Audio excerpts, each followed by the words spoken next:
compartir pantalla, tienes que... Bueno, buenos días desde Los Ángeles, California. Vamos a comenzar la reunión 39. Hoy es 6 de noviembre de 2022. Gracias a la Federación Teosófica Interamericana, vamos a continuar nuestro estudio con el grupo de estudio de Ciencia y Teosofía. Recuerden que estamos estudiando la doctrina secreta de Elena Petrovna Blavatsky, el volumen primero en el original, parte tercera, que es el estudio contrastado de ciencia y teosofía o la doctrina secreta. Vamos a comenzar con la sección 7, ataque de un hombre de ciencia a la teoría científica de la fuerza. Pero antes de comenzar, Emilce, por favor.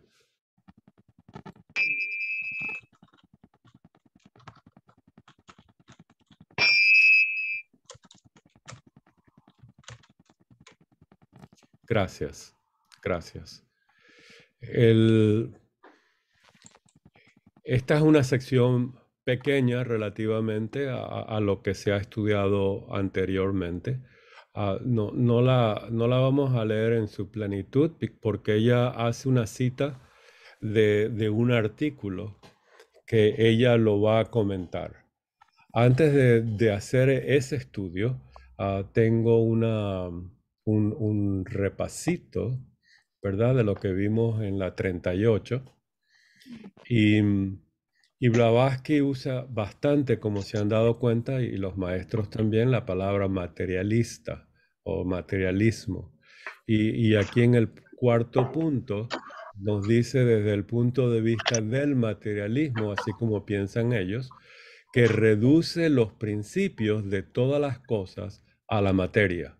El universo en su plenitud se compone de átomos y vacíos. Ese es el materialismo como ellos lo llaman, ¿verdad? Tenemos que tener cuidado que nosotros, estudiantes de la teosofía, de la sabiduría divina, agregamos más a esto, ¿verdad? ¿Estamos de acuerdo? Le agregamos más. Esta es una parte o sea, un aspecto del universo que nosotros la llamamos el aspecto que proviene de Mula Prakriti, o de Akasha, o de Prakriti en sánscrito, etcétera, que es la parte material del universo. Pero hay una parte que la podemos llamar espiritual, invisible, que también es un aspecto de ese principio. Y de ahí nace o emanan las fuerzas, los poderes, las funciones, y la dirección inteligente, para darle una palabra moderna, al universo, a la emanación del universo. ¿Alguien tiene algún comentario sobre esto? Esto es importantísimo porque siempre tenemos literatura que debemos reconocer lo que es y lo que no es teosofía. ¿Lo ven? Dentro de lo que no es teosofía es esta posición de que todo es químico, físico, físico-químico. Tenemos que tener cuidado con eso. Nosotros tenemos que agregar mentalmente en nuestra alma, cuando oímos o leímos eso, que hay algo más, invisible, metafísico. Y es importante tener esa mente teosófica, el estado mental de saber lo que es de lo que no es. ¿Algún comentario? Y esto es lo que estamos estudiando. Estamos estudiando entre otras cosas, cómo Blavatsky observa, estudia y compara y contrasta y comenta, y estamos estudiando sus comentarios, la, la posición de los científicos de aquella época. Sabemos muy bien, Carlos siempre nos recuerda, que esta ciencia en las doctrinas secretas está totalmente obsoleta. No sé si obsoleta es una buena palabra. Hay una obsolescencia, gracias. Hay una obsolescencia aunque quizás sean palabras similares como átomos, vacío, fuerzas, poderes, campo, pero hay una manera más profunda, más completa de verla, aunque no es 100% totalmente exacta a la realidad. Tienen buenas hipótesis, mejores teorías para su trabajo. También nos dice Blavatsky en su quinto punto aquí, pero la divisibilidad de los átomos, infinita de los átomos. Qué interesante está esa palabra. Se resuelve a la materia en simples centros de fuerza. Es muy difícil saber lo que la concepción de centros de fuerza. Ah, Sin embargo, con el video que nos mostró Carlos nuevamente, apunto a ese video fabuloso de David Tong, ahí vemos que quizás se refiere a como lo ven los científicos modernos, esa teoría de que hay campos detrás de todo, ¿verdad? Y vimos un, un ejemplo de cómo se visualiza a través de una computadora. Esa visualización no es física, es una,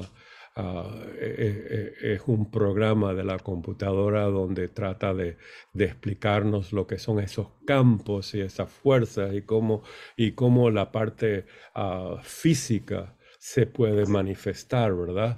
A través de esos campos. Es muy bello lo que la ciencia está trabajando, su concepción de la materia con campos de fuerza y de una actividad que detrás de ello vemos teosofía. En otras palabras, hermanas y hermanos, lo que les estoy pidiendo es que cuando citan, comenten y muestren algo científico moderno, y lo vean y les gusta. Lo que les gusta también es la belleza teosófica detrás de lo que están viendo. Claro. Y me gustaría que lo expresen, porque de la manera como ustedes lo expresan es diferente a como yo lo expreso. Y cada uno de nosotros tiene talentos y escalas diferentes para expresar las cosas y de ahí nos nutrimos, ¿verdad? Nada es perfecto, no somos los logos, hágase la luz, ¿verdad? Y la luz se hace, no somos logos, pero tenemos una manera de expresión personal que nos nutrimos entre nosotros. ¿Lo ven? En otras palabras, cada vez que comenten algo, que traigan algo científico, yo les recomiendo que vean qué ven de bello, de teosófico en eso.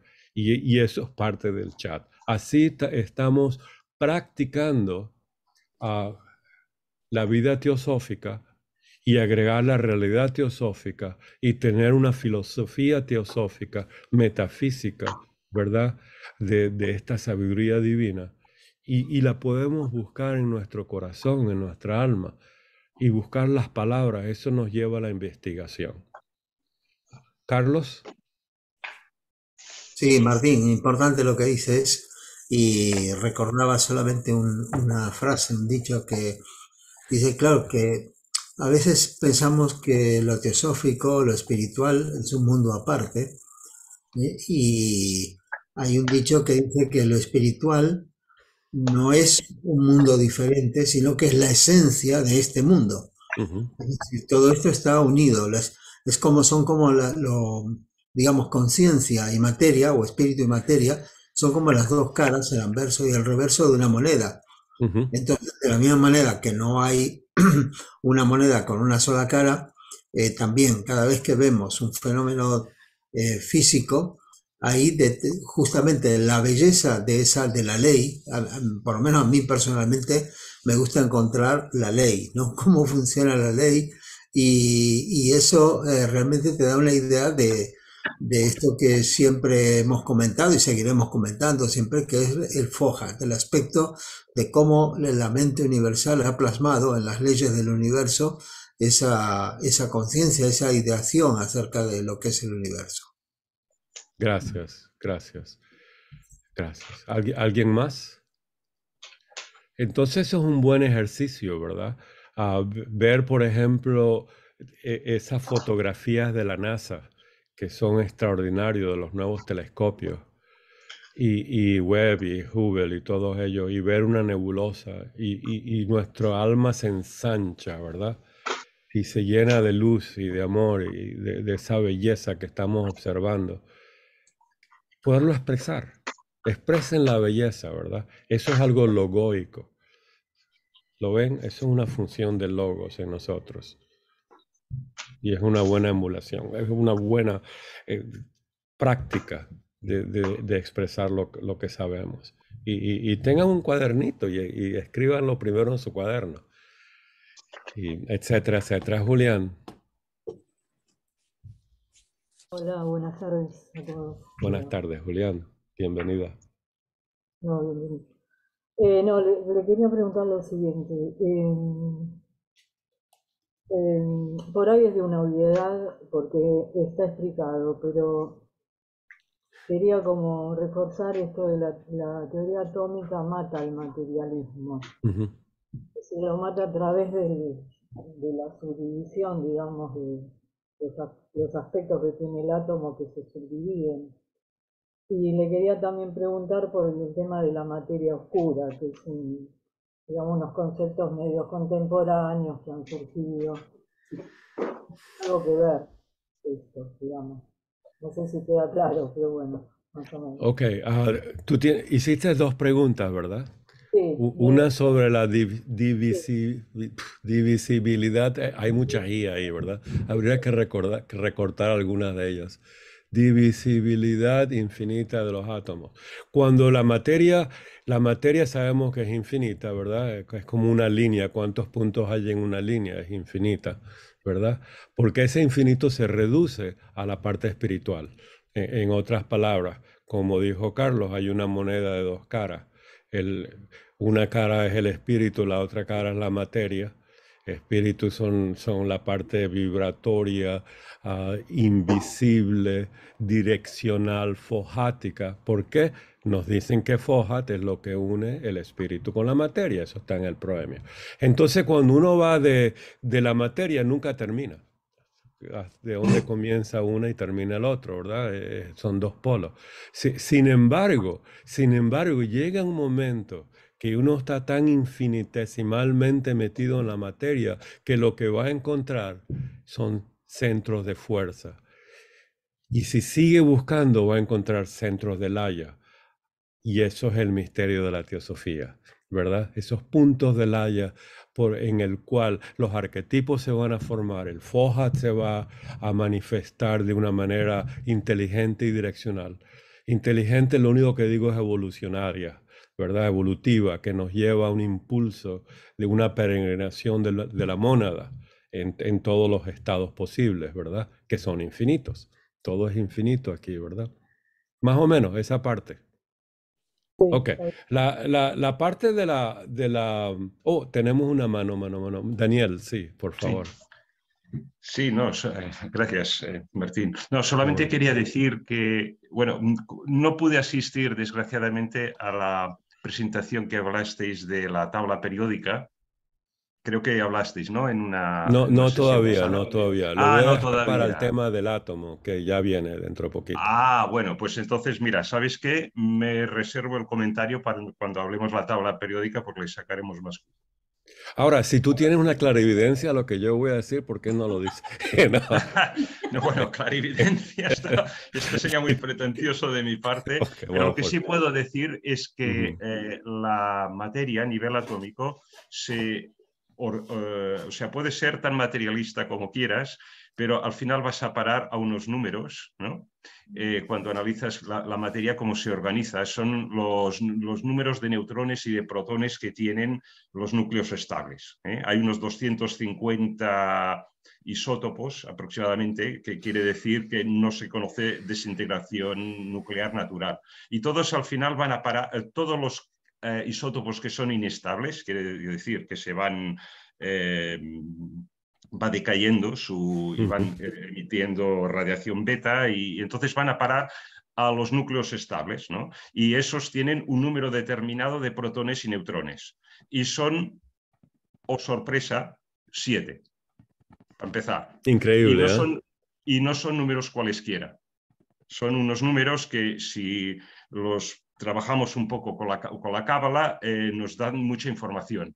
quiero decir con ello que la FOBAT, la manera en que está organizado el universo, tiene un mensaje, ¿no?, detrás, pero es un mensaje para, claro, para quien tenga oídos para oír y ojos para ver, ¿no?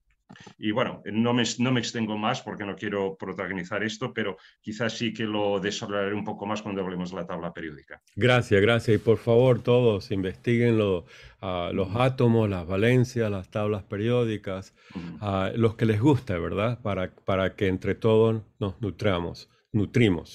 No neutrones, nutrimos. Te hemos entendido, Martín. Gracias. Tenemos a Ángela y a Daniel. Ángela, hermana. Sí, bueno, gracias. Bueno, yo sinceramente de científica nada, o sea, no lo soy, y tal vez en el futuro, en otra existencia, pero por ahora no sé. Estoy aprendiendo con ustedes, la verdad. Yo pienso, no sé si esto lo habré dicho antes, que hay dos tipos de materialismo, ¿verdad? El materialismo, digamos, científico se reduce a aquellos ahora sí, en este momento, pero muchos no aceptan la parte espiritual o la parte etérica de la materia y toda la cosa. Y el otro materialismo es ese en que nosotros vivimos, porque vivimos pensando en el trabajo, en esto y en lo otro. Ahora, yo pienso que, como dijiste muy bien, sí, la doctrina secreta está obsoleta en muchos aspectos. Por ejemplo, yo cuando estoy leyendo cualquiera de los libros y veo que Wilson dijo esto, que fulano dijo esto, yo paso de largo porque ya no tiene sentido. Pero la ciencia esotérica nunca será obsoleta. Y nosotros no podemos perder de nuestro sentido o de vista, mejor, no podemos perder de vista la enseñanza teosófica entregada por los maestros principalmente y explicada por Madame Blavatsky. Entonces, aunque veamos las cosas científicamente, no podemos, esa es mi opinión. No, muy buena opinión, muy buena opinión. Muchas gracias. No, gracias a ti, linda aclaración. Daniel Burgos. Sí, solamente una opinión que tengo aquí, Martín, y a todos, es que sí, naturalmente estamos hablando aquí básicamente la mayoría de veces sobre el espacio, pero yo diría que el materialismo es algo que nosotros vivimos diario haciendo y viviendo. Si tú notas, por ejemplo, en tiempo de nieve, la nieve caer, si observa un océano, una montaña, ¿qué fuerza detrás de eso, detrás de esa cosa física que tú ves o puedes ver? ¿Qué fuerza atrás de eso existe? Tiene que haber alguna fuerza sobrenatural o espiritual. Es para mí una vida cotidiana que se vive diariamente, que es el materialismo. Eso solamente es un pensamiento mío aquí, yo pensando. Gracias. No, y la materia es muy importante, ¿verdad? Son dos aspectos del universo, espíritu y materia. Es muy importante, ¿verdad? Tenemos a Carlos, Adela y Emilce. Primero, Carlos, Adela. Sí, hay una aclaración sobre el materialismo y la materia.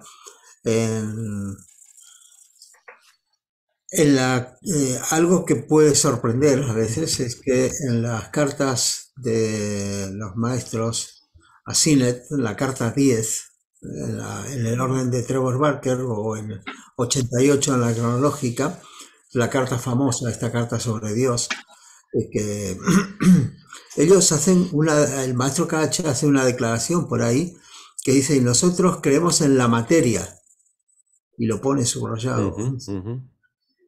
Y claro, a veces a algunos les sorprende, dice: ¿cómo? El maestro es materialista. Dice, no, porque claro, él está hablando precisamente de la materia como uno de los aspectos de la manifestación, de los aspectos visibles, pero hay que diferenciar materialismo del problema en sí.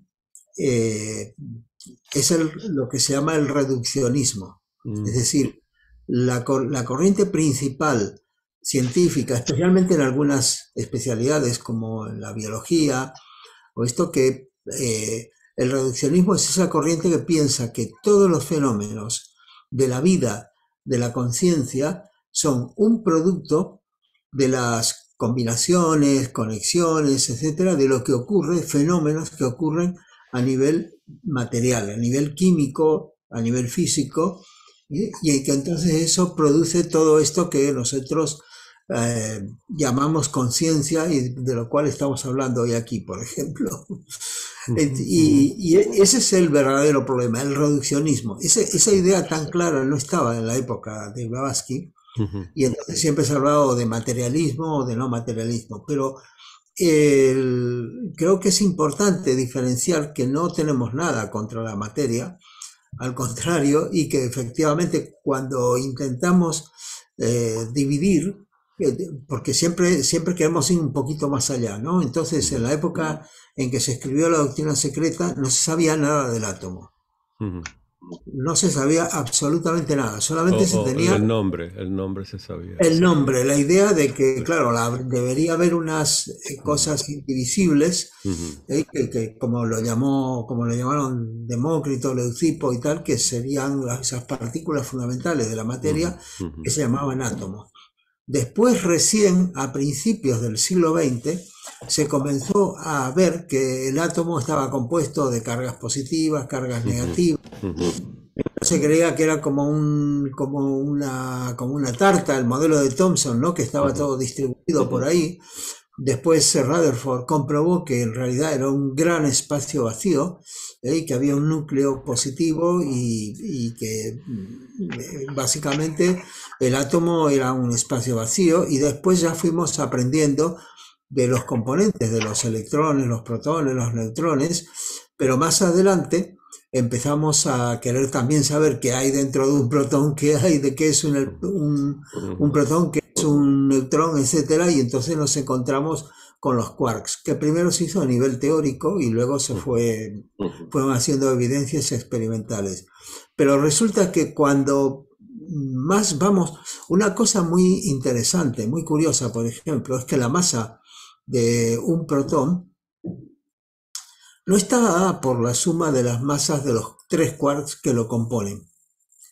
Es decir, sí tienen influencia, pero la mayor parte de la masa está dada por la energía que los une, por los gluones, que son esos bosones digamos, paquetes de energía de la fuerza fuerte que mantiene la cohesión dentro de las partículas. Y entonces, efectivamente, aquí llegamos a lo que decía Blavatsky, de que al final de cuentas, cuando vamos escarbando y escarbando, la materia se nos desmaterializa. Aparecen como, cuando dice simples centros de fuerza, pues esos justamente son los que mantienen la cohesión de la materia, los bosones de la fuerza fuerte. Qué interesante.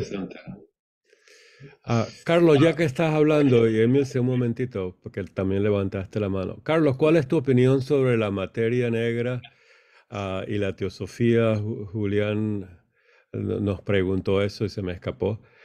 ¿Qué opinión tienes? ¿Tienes alguna opinión? Y piensen todos si tienen alguna opinión sobre la materia negra. Mira, la materia negra es un problema en la ropa. Siempre te deja las manchas. Bueno, la materia oscura, astronómicamente hablando. Oscura. Sí. Black, sí. Dark matter. Es un problema. Gracias. A ver, siempre tenemos que recordar que es una hipótesis. Ok. Porque aunque se dice que el 70 y pico % del universo está formado por la materia oscura y que solamente la materia que conocemos es el 15% o algo así, o un 20%, no me acuerdo las proporciones, pero resulta que es una hipótesis que se introdujo para explicar el movimiento de las estrellas en el centro de las galaxias. Porque no obedecen a las leyes de Newton, dice a las leyes de la gravedad conocida. Entonces se giran más rápido y pareciera como que hay más materia de la que podemos ver. Y aunque hay efectos como las lentes gravitatorias que se atribuyen a la materia oscura, sin embargo hay que recordar que no se ha detectado nunca se ha detectado la materia oscura, que por eso se llama oscura, porque no interactúa o no se puede detectar. Pero es que no se ha detectado nunca. Dices, ¿cómo? Si es que eso es la mayor parte de la materia en nuestro universo, y la vemos a través de efectos en lentes gravitatorias y qué sé yo, ¿cómo no la tenemos en la Tierra? ¿Qué pasa? ¿Que estamos excluidos? Entonces, hay algunas teorías, por ejemplo, hay una teoría modificada de la gravedad que hace unas modificaciones a las teorías de Newton, a las leyes que expresó Newton para la gravedad, que explican esas anomalías encontradas y no necesitan de la hipótesis de la materia oscura. Es decir, la materia oscura es un poco como era el éter luminífero a principios del siglo, al principio del siglo XX, que decía, tiene que haber un medio a través del cual se propaga la luz, hasta que Maxwell demostró que no necesita de ningún medio, que se puede propagar en el vacío porque es una onda electromagnética. Entonces la materia oscura está un poco en esa misma condición. Que dice, nadie la ha visto ni la ve, ni la va a ver, quizás. Ni la ha tocado. Dice, y entonces, ¿cómo va a ser la mayoría en el universo si no podemos, no influye sobre nosotros? Gracias, gracias. Bueno, Julián, ahí tenemos algo de una explicación. Daniel Burgos. Sí, Carlos. Estamos hablando de lo que llamamos black hole. Estamos hablando de dark matter, black holes, quizás. Bueno, black hole ya tenemos una idea más. Eso es otra cosa. Black matter, estamos hablando de la materia. Eso sí que se han detectado, se conocen, y en el centro de toda galaxia hay un agujero negro, un black hole. Ok, gracias. Pero es otra cosa totalmente diferente. Sí. Y dark energy, la energía oscura. Emilce, te toca. Sí, en realidad, bueno, estoy segura que por estar en la Tierra somos materia y espíritu, ¿no? Pero sobre todo lo que me llama la atención es que creería que a través de mi atención en la conciencia es el aporte que me puede dar la materia a mí.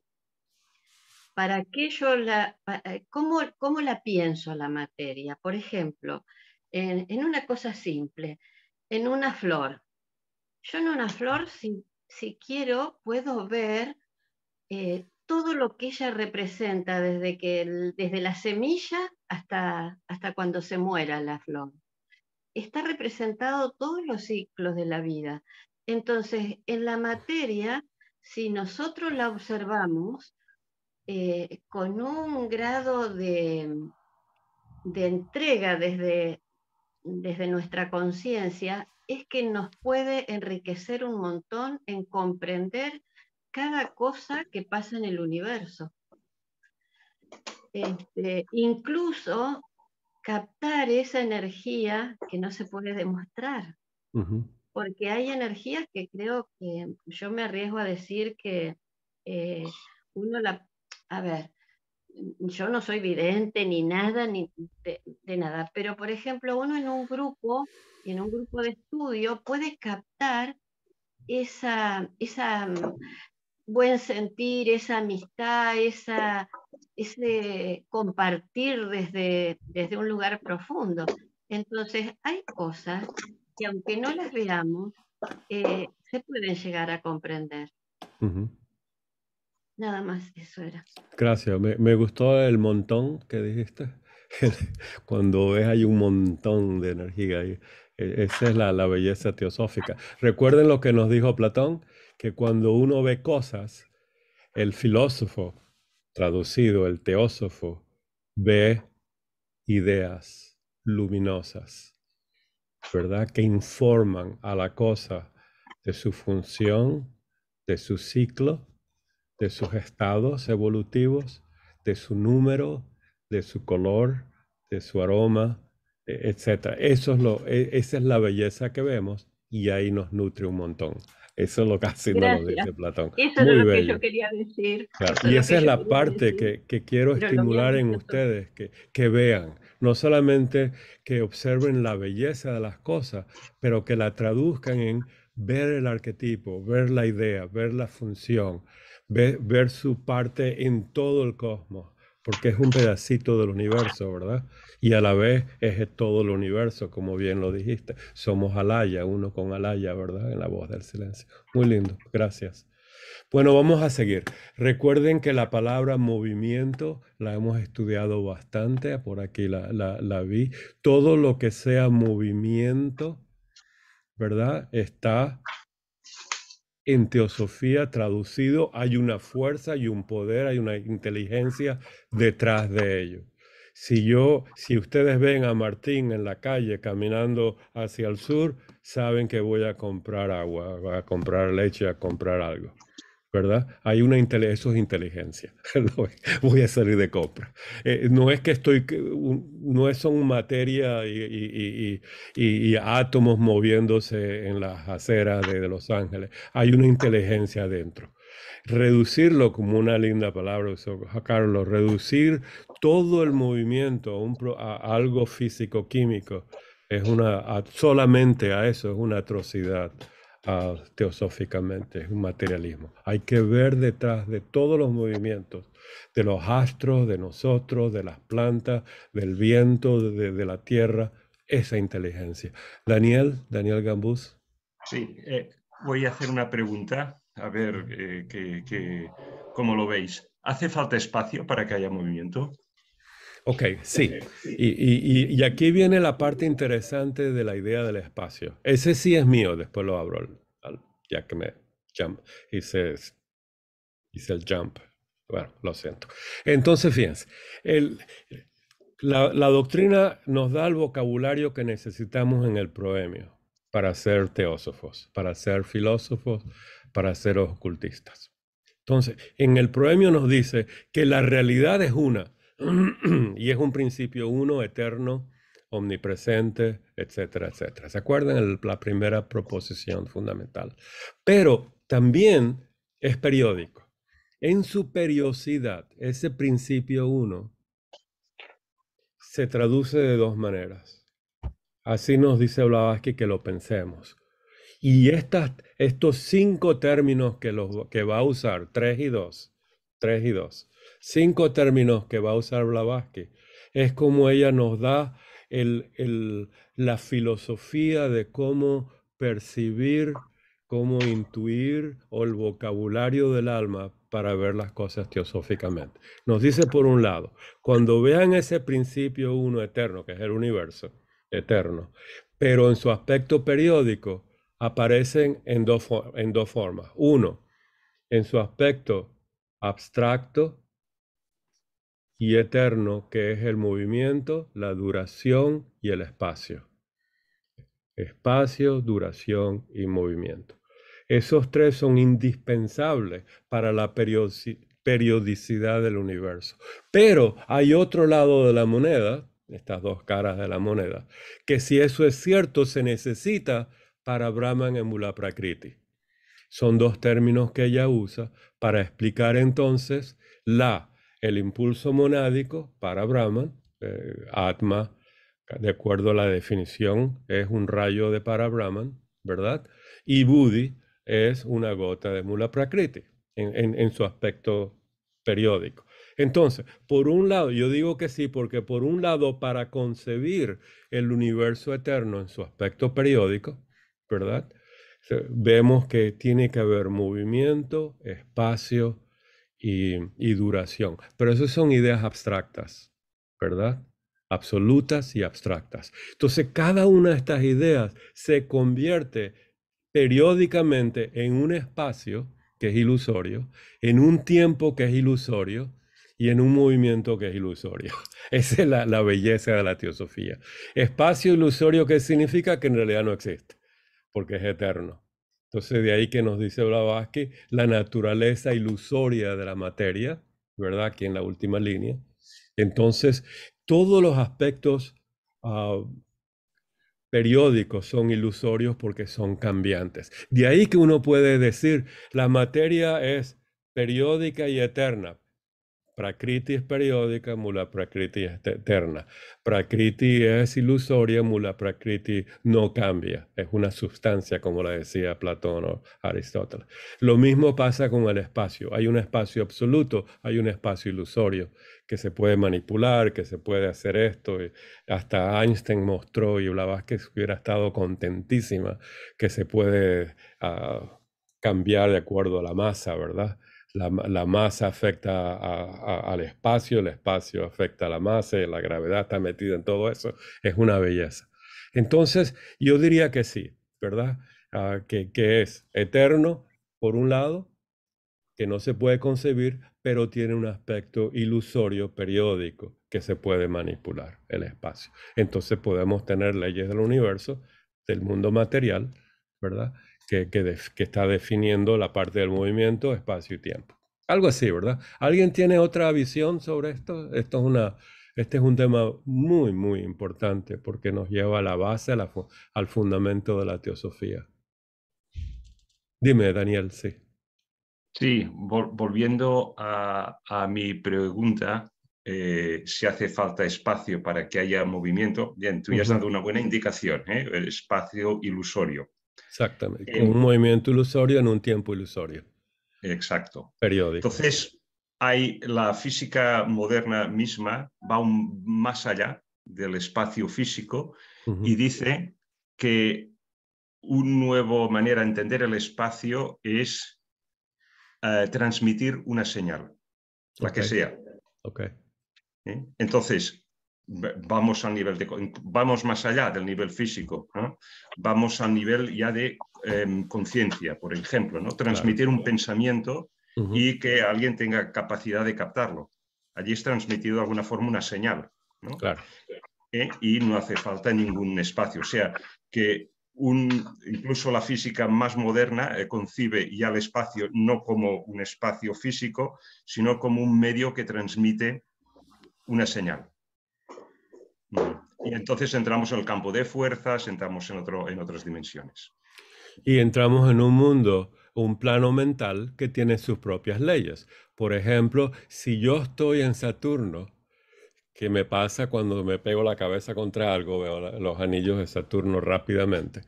Y tú mandas un pensamiento a mí, tienes que tener y tienes que saber cómo hacerlo. Hay leyes que rigen el mundo manásico, el plano manásico. Tienes que tener la voluntad, el poder de voluntad, direccionamiento, etcétera, porque si no queda alrededor tuyo. Y está registrado, pero no pasa. O sea, en ese sentido, ¿verdad? Hay leyes, como nos dice Blavatsky, en cada plano. Carlos. Sí, sobre lo que decía Daniel, me llama la atención, pero es que el hecho de transmitir señales implica un espacio, transmitir, porque si no, ¿cómo vas a pasar la señal de una entidad a otra? Otra cosa es el concepto holográfico, el concepto integrado, que es como el campo acásico, como la casa, en donde realmente cualquier cosa que haces está inmediatamente en todos los componentes, en todos los seres, en todas las partes, ¿no? Pero creo que el espacio es uno de los elementos irreductibles. Otra cosa es cómo si se deforma, como decía Einstein, como parece que sí, que la masa lo deforma, las propiedades que pueda tener, etcétera, y aparte que de hecho es, digamos, una de las cosas que son irreductibles en la física. Es decir, el espacio es Einstein ya se cargó el tiempo, dijo que este es relativo, que en fin, pero el espacio sí que nos da determinada. Siempre hablamos incluso de las distancias, ¿no? De las distancias a la que está el centro de nuestra galaxia, a qué distancia estamos nosotros, el radio máximo que podemos conocer del universo, ¿sí? De acuerdo a la antigüedad del universo, la expansión, etcétera. Bueno, creo que el espacio, y efectivamente, Martín, creo que ahí, como lo señalaste, como señala Blavatsky, como el espacio abstracto absoluto, es una abstracción realmente grande. Inclusive cuando ella habla en la primera estancia, ¿no? De que en el estado de la inmanifestación, cuando todavía no se había producido la manifestación, dice que había el espacio y el gran aliento. Y la duración, ¿verdad? La duración, claro. Porque claro, 7 eternidades. Y exacto, dice el Eterno Padre había dormitado durante 7 eternidades, que se ahí aclara que las 7 eternidades son un término como eones. Claro, ¿no? claro. Pero eso es muy interesante, dominar el espacio, dominar el tiempo y dominar, la ciencia le encanta y la ciencia ficción, se trabajan con esas ideas, ¿verdad? Ya. Pero bueno, es realmente un tema que ha preocupado a muchísimos filósofos, pensadores, Claro. y seguirá preocupando, porque realmente es algo bastante, es tan básico, es tan fundamental, y que nosotros prácticamente no podemos concebir algo sin el espacio. Claro. Y en el tiempo también, siempre que haya movimiento, que haya periodicidad, que haya cambio, que haya algún cambio, porque a veces no necesariamente es el movimiento en forma abstracta, no necesariamente es un desplazamiento en el espacio, sino un cambio de estado, ¿verdad? Entonces, siempre que haya eso, hay tiempo, y entonces eso está en la manifestación, pero cuando decimos, pero en la manifestación, entonces no hay tiempo. Bueno, hay duración, o ese concepto abstracto equivalente al espacio abstracto, sería como lo del tiempo abstracto, que Blavatsky le llama duración, pero claro, evidentemente tiene que haber un tic, tic, tic, tac por ahí, porque si no, nunca volvería a haber manifestación. Yo creo que podemos enfocarlo por la ley de similitud en una octava inferior, más accesible para nosotros, cómo se puede transmitir un pensamiento a otra persona. Es que uno puede pensar en otra persona tratando de ayudarla, tratando de transmitirle una idea, tratando de que se dé cuenta de algo. Pero ¿qué pasa? Que la otra persona, si no está vibrando en sintonía con la afinidad requerida para un pensamiento con el que se le acaba de mandar, no le llega, pero no se destruye. Queda flotando alrededor de la persona hasta que la persona se pone en sintonía, se relaja y encuentra una situación análoga al pensamiento que se le mandó. Cuando eso sucede, el pensamiento llega y penetra en la persona. Y yo creo que a gran escala, comparando, debe de ser algo parecido. Pienso yo. Gracias. Gracias. Daniel, ¿sigues con la mano levantada, por favor? Sí, no, es que quería complementar lo que ha dicho Carlos. Carlos, hay muchos experimentos que demuestran que las partículas provenientes de una misma fuente están instantáneamente entrelazadas. Es decir, que lo que le ocurre a una tiene un efecto inmediato en la otra, sin importar la distancia que les separe, ¿no? Entonces, cuando dos partículas o moléculas se entrelazan a nivel cuántico, comparten una o más propiedades como el giro, la polarización o incluso el momento, ¿no? Que se llama el spin.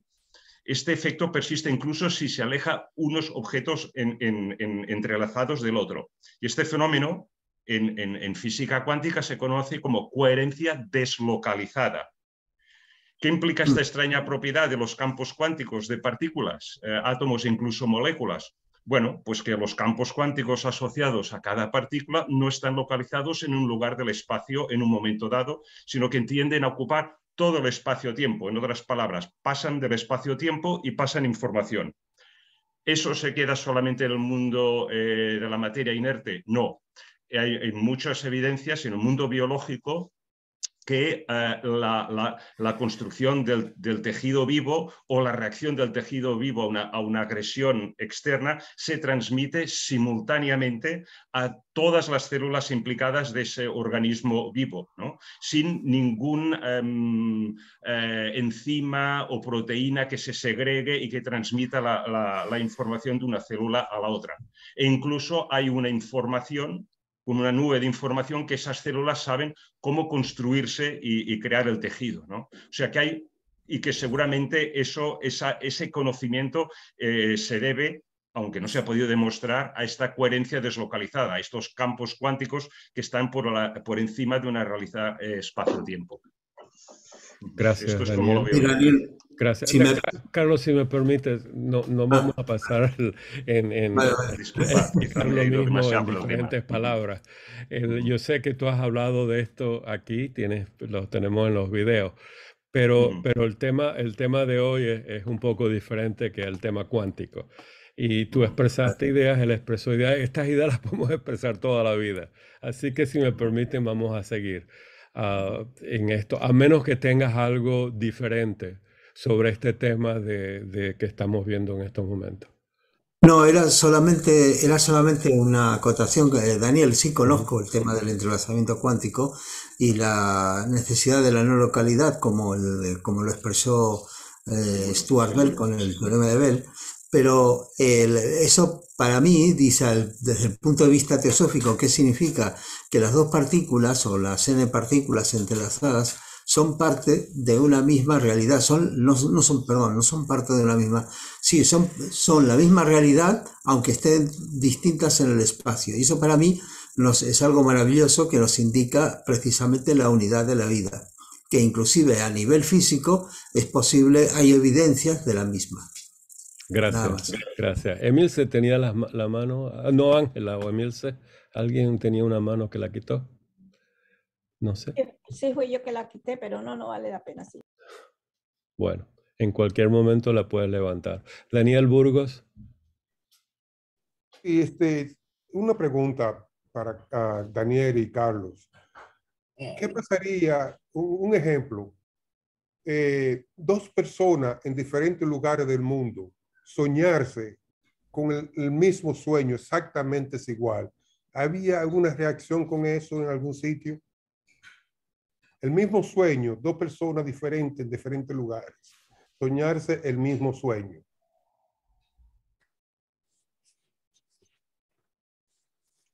¿A la vez? ¿Simultáneamente o en tiempos diferentes? Bueno, en la misma noche, de la hora exacta ahora no sé, pues me pasó a mí. En día atrás, yo estoy aquí en Estados Unidos, me sueño con mi madre, mi hermano, esto, y le digo el sueño a mi esposa, claramente por la mañana. Al mediodía me llama un hermano mío de la República Dominicana y me hace el mismo exacto sueño que yo soñé y le expliqué a mi esposa. Sí, si me permiten, y para terminar el tema del espacio y de los sueños, Blavatsky explica eso muy bien en su artículo sobre los sueños, que yo creo que ya lo mencioné, o aquí o en otros sitios, los podemos mandar. Ahí ella explica que cuando una persona en el astral manda su contacto magnético a otra persona, sueñan en eso. Es común, pero la gente no se recuerda. Te voy a mandar el artículo. Tú hablas inglés, ¿verdad, Daniel? Sí, por favor, Okay. inglés. Te voy a mandar el artículo. Está en las transacciones de la Logia Blavatsky. Hicieron una pausa y hablaron de los sueños. Y ahí está una gran cantidad de información de los sueños que es impresionante, de los 7 tipos de sueños. No todo el problema de Blavatsky y de teosofía con la palabra sueño es que significa muchas cosas al mismo tiempo. Es una palabra que usamos tan común para definir visiones, sueños, proféticos, etcétera, etcétera, visitaciones, y eso produce mucha confusión, ¿verdad? La diferencia entre soñar con una indigestión estomacal o una visitación de alguien que se le murió, de un amigo en algún otro lado. Pero ok, Daniel, entonces te voy a mandar eso, estúdialo bien. Gracias, Martín, gracias. Bueno, no hay problema, pero vamos a seguir en este tema. Gracias. Gracias a todos. También estamos repasando de una manera rapidita.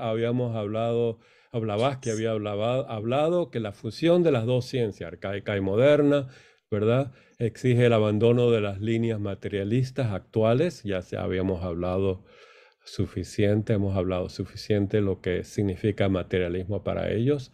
Un amor ilimitado a la verdad, muy difícil, ¿verdad? Porque todos tenemos una personalidad y lo que creemos es lo que decimos que es la verdad, ¿verdad? Es nuestro punto de vista. La renuncia a la palabra prestigio, infalibilidad, ¿verdad? A la personalidad. Eso es algo increíblemente desastroso, ¿verdad? Para el estudio de la verdad. Requiere una especie de misticismo religioso, eso lo vimos, muy bello, es un aspecto muy bello del ser humano. Isabelita, ¿cómo estás? María Luisa habla. Y si podrías, podríamos quitar el sonido de esta persona, no sé quién habló, pero bueno. Entonces, después Blavatsky termina lo que estudia. Ay, qué pena, Isabelita. A ver. Martín, pero te puedes apagar el micrófono de todos. A ver, con mute. Así lo hice. Gracias, Carolina. Entonces terminó Blavatsky hablando sobre el elemento, las sustancias, el fuego, y nos dio una visión que es la siguiente. ¿Se acuerda? Con eso terminamos. Entonces ella nos habla en su forma teosófica de que existe un elemento uno, ¿verdad? Eso está en la parte de la simbología arcaica universal.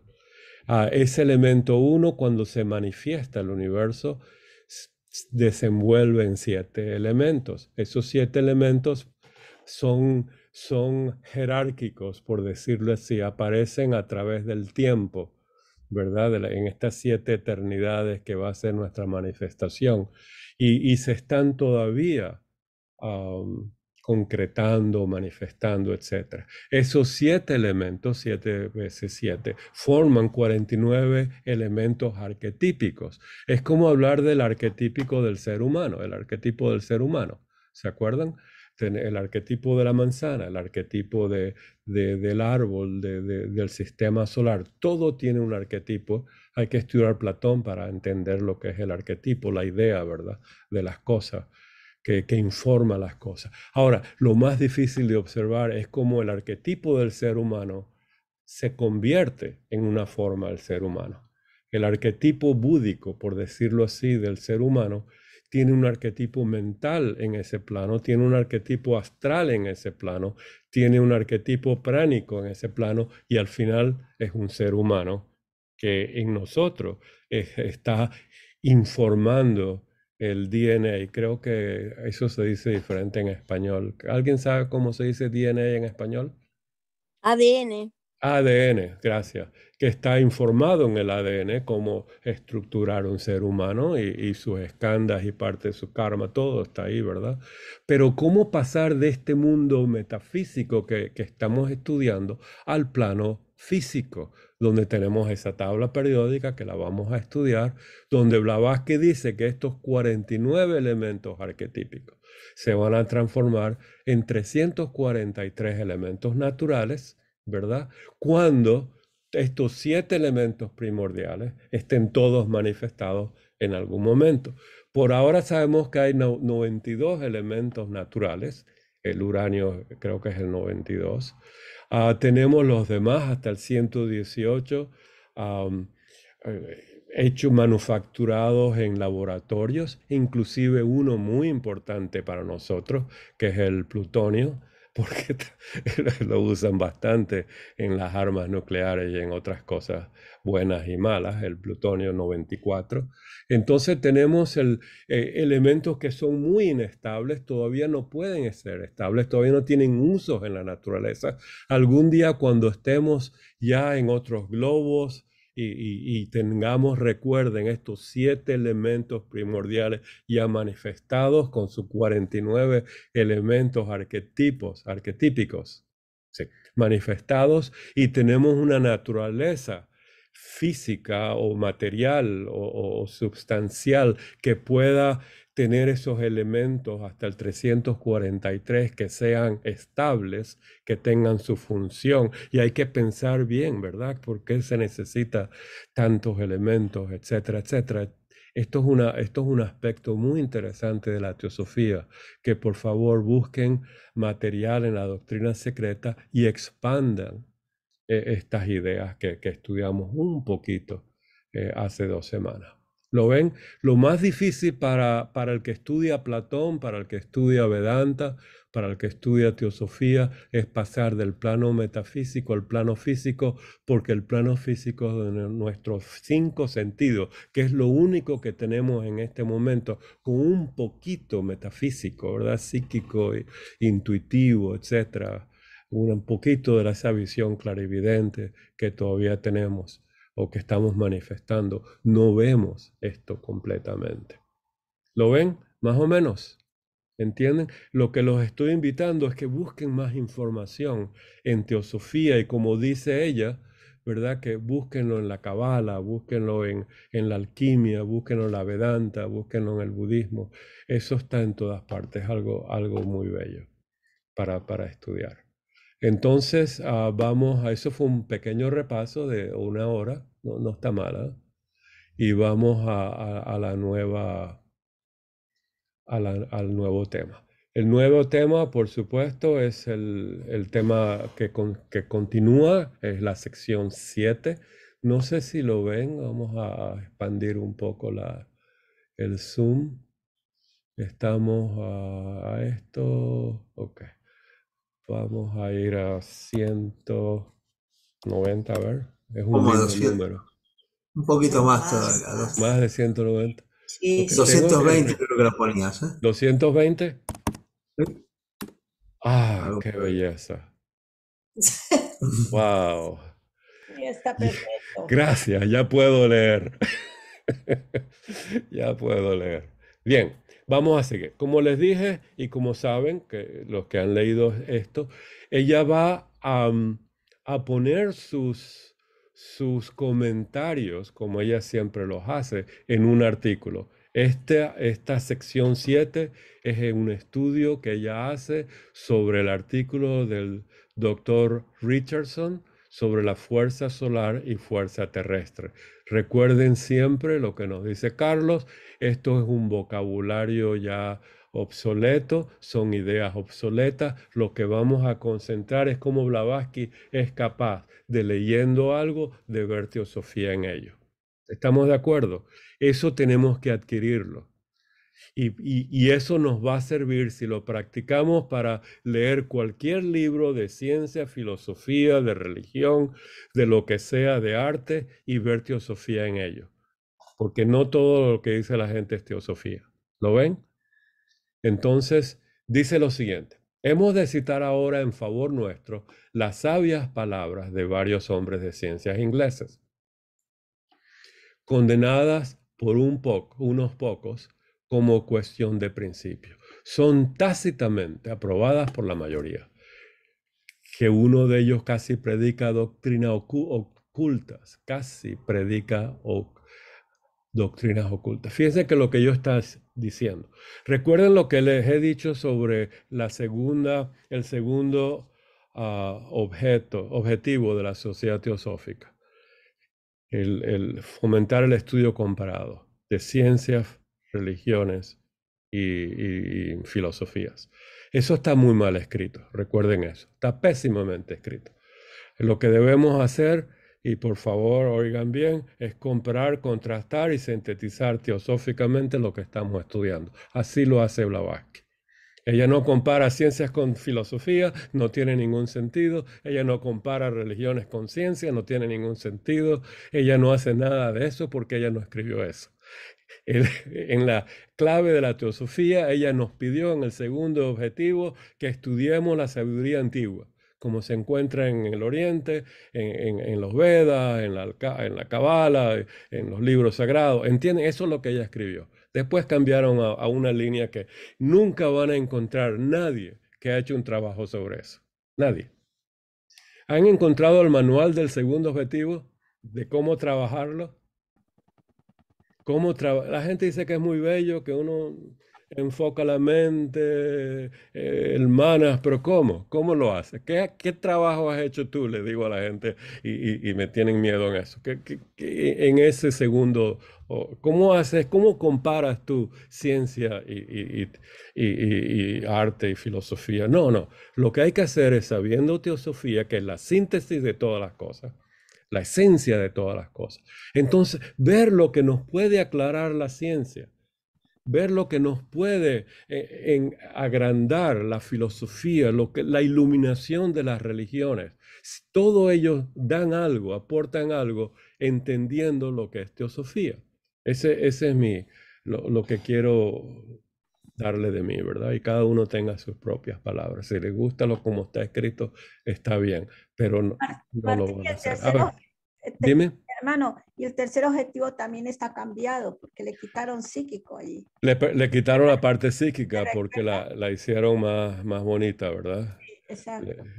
La limpiaron con alcohol, ¿verdad? La herida psíquica.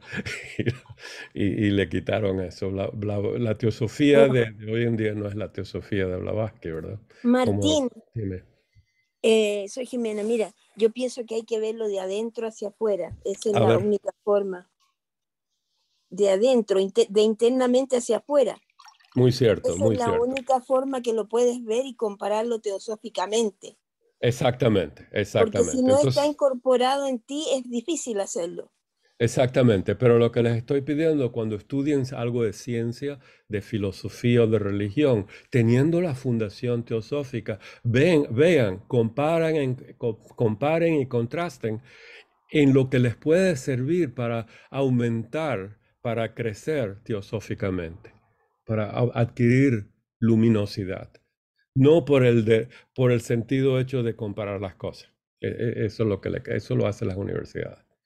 Ok, basta de eso. Entonces dice ella lo siguiente, aquí está la palabra que le gusta a Carlos, al hermano Carlos, que uno de ellos casi predica doctrinas ocultas. Mira, hay que tener un buen ojo para esto. Cuando uno lee un libro de cualquiera, hay que ver si está hablando teosóficamente, ¿verdad? En algunas cosas y con frecuencia equivalentes a un reconocimiento público de nuestro Fohat y de sus 7 hijos. Está hablando de ellos. Qué lindo, ¿verdad? El Gandharva oculto de los Vedas. A ver, ¿alguien sabe quién es el Gandharva oculto de los Vedas? Lo primero que hace uno cuando uno lee una palabra así y dice, ¿y eso qué es? Uno se va al glosario teosófico. Por lo general no ayuda mucho, porque es una línea o 2 líneas o 5 líneas, pero uno va al glosario. Pero lo mejor que uno tiene que hacer aquí es hacer que conectar con lo que ella dijo antes. Y aquí está, ¿verdad? Como todos sabemos de memoria esto, sabemos que en la página anterior ella habló del Gandharva de los Vedas. Todos lo sabemos, ¿verdad? Esto lo leemos todos los días antes de irse a dormir. Todos nosotros tenemos la doctrina en la mesita de noche y aquí fíjense bien. Y les voy a mostrar cómo estudia Blavatsky. Fíjense las palabras en verde. El Gandharva del Veda, y por eso no lo traté la vez pasada, porque quería mostrar cómo lo va a usar ella en unión con la palabra Fohat. El Gandharva del Veda es la deidad que conoce y revela a los mortales los secretos del cielo y las verdades divinas. ¡Wow! Eso es algo increíble. Hay que tenerla aquí como Sócrates, ¿verdad? Que le hable a uno sobre las verdades divinas y que nos revele los secretos del cielo. Sería lindo, ¿verdad? Tener un Gandharva aquí en el hombrito. Bueno, eso no lo vamos a tener así. Entonces, ¿qué nos está diciendo que son los Gandharvas? ¿Alguien quiere dar una explicación del Gandharva? ¿Qué nos va a hacer? Basado en esta primera línea. Esto está en el glosario teosófico. ¿Alguien quiere ¿Qué es un Gandharva? Cuando alguien le pregunte qué es un Gandharva, recuerden, lo mejor que hacer es leer esto. Entonces, Carlos y Emilce. Carlos, por favor. A ver, yo estaba meditando en Google. En los Akashic, los récords, los registros. En los registros wikipédicos. Muy importante, Dios mío. En la Wikipedia, a ver, dice, porque hay una cosa, Ajá. Gandharva, a mí me llamó la atención cuando leí esto también, porque Gandharva, la idea que teníamos era un poco de la literatura de la segunda horneada de Geoffrey Hodgson, que hablaba que si los devas de la música, los ángeles de la música y no sé cuánto. Que es cierto, pero, ¿verdad? Eso es cierto en mitología. Pero es, claro, pero ahí está, es mitología. ¿Y qué significa el mito?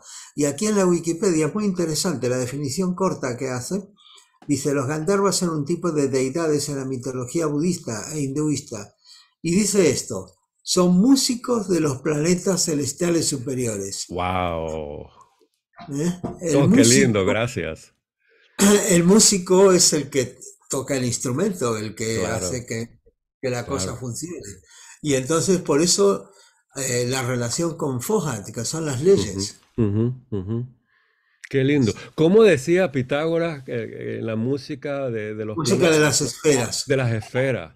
Tiene algo con eso, ¿verdad? Eso es lo mismo, es la matemática. Matemático, ¿verdad? Armónicas, las notas, las octavas, como dijo Adela hace poco. Entonces, sí, esto es, miren, para saber la función de los Gandharvas, se recuerden la fórmula platónica. Todas las partes que uno puede coleccionar en la literatura, en Google, en los libros sagrados, exotéricos y esotéricos, los una, lo forma un todo y los medite, ¿verdad? Y formar el todo. Entonces, pero Blavatsky nos ayuda un poquito. ¿Había otra mano, Emilce? Sí. Sí, no, yo iba a decir algo, no sé si está muy bien, pero justamente eso, yo decía que en la meditación mis maestros internos pueden ser los Gandhavaras del Veda. Ajá. Es posible, ¿verdad? Solo tú lo puedes saber, ¿verdad? Digo, cuando solo tú lo puedes saber, pero fíjate que Platón siempre decía, no decía esta palabra, implorar las musas que me abran algo así, ¿verdad? Que me canten, ¿verdad? En mi oído las verdades para poder hablar de ellas. Algo así, ¿verdad? Las musas y Sócrates tenía su daemon. Tenemos a Sergio, ¿verdad? Sergio. No, acaba de responder mi pregunta. Le quería preguntar si el Gandharva, usted mencionó a Sócrates, dice a la izquierda, y ahorita lo acaba de mencionar, el daimon es a lo que se refería, ¿no? Claro, el daimon de Sócrates. Esa era mi pregunta. Y por eso lo mataron, ¿verdad? Por hablar de ello y envenenar la mente de los jóvenes de la época, ¿verdad? Con estas cosas. Bien, gracias. Gracias, Sergio. Yo lo pongo en la izquierda porque el ojo de la derecha no me trabaja. No, eso es cierto. Tengo ese false eye, ¿cómo le dicen? El falso ojo o algo así. Entonces todo para mí es la izquierda. Bueno, que hay algo interesante en la izquierda también, ¿no? Sí, debe haber algo, pero en mi caso es muy material. Bueno, en fin, el Gandharva es algo muy increíble. Ya, aquí lo vemos. El que le gusta el estudio de estas cosas, ¿verdad? El Gandharva del Veda. Ahora bien, ¿qué hace uno cuando compara? Si te gusta algo que sea hindú, bueno, ahí tienes algo para compararlo, ¿verdad? Si te gusta algo que sea egipcio, en el mundo del libro egipcio de los muertos, de la filosofía egipcia, busca la analogía con los griegos, con los egipcios, con los precolombinos, con los vikingos, lo que sea. Pero eso es muy bello, ¿verdad? Ser teósofo, de poder comparar y contrastar. Y lo que van a ver es, por ejemplo, que las musas de Platón corresponden de alguna manera a los Gandharvas de los Vedas, pero hay ciertas cosas que no y ciertas cosas que no, de uno y de otro. ¿Lo ven? Pero hay ciertas cosas que sí concuerdan. Eso es comparar y contrastar teosóficamente. ¿Lo ven? Teniendo la base teosófica, ver en qué coinciden y en qué se diferencian. Porque hay diferencias de la civilización, ¿verdad? Palabras como las expresan, expresiones, y le pudieron haber dado más funciones. En fin, fíjense bien, qué bello está esto. Es la deidad que conoce y revela a los mortales los secretos del cielo y las verdades divinas. Tenemos una que nos menciona Blavatsky en La voz del silencio, equivalente a ella, y creo que es en el fragmento 2, ¿verdad? O en el fragmento 1 al final. A ver, fragmento 2, aquí lo tengo en español, los 7 portales. Sí, Vajrapani. Vajrapani es equivalente al Gandharva. Y se buscan al final, eso lo tengo en inglés, pero si lo ven al final del fragmento segundo, los dos senderos, dice ella Om Vrajnapani Hum. Y Vrajnapani, en uno de sus sentidos, es aquel que conoce, revela a los mortales los secretos del cielo y las verdades divinas. Eso es comparar y contrastar. Entonces, fíjense, nos va a dar cómo estudiar esto en ciertos niveles, lo que ella llama claves o planos o dimensiones. En la dimensión cósmica, los Gandharvas son los poderes agregados del fuego solar, que ella está estudiando aquí, y constituyen sus fuerzas. ¿Lo ven? Psíquicamente son la inteligencia que reside en uno de los rayos solares, y ella estudió eso un poquito más en esta página. El más elevado de los 7 rayos, místicamente. Fíjense los planos y cómo esto lo está trabajando.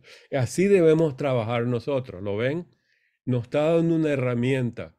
Partes al todo, al uno.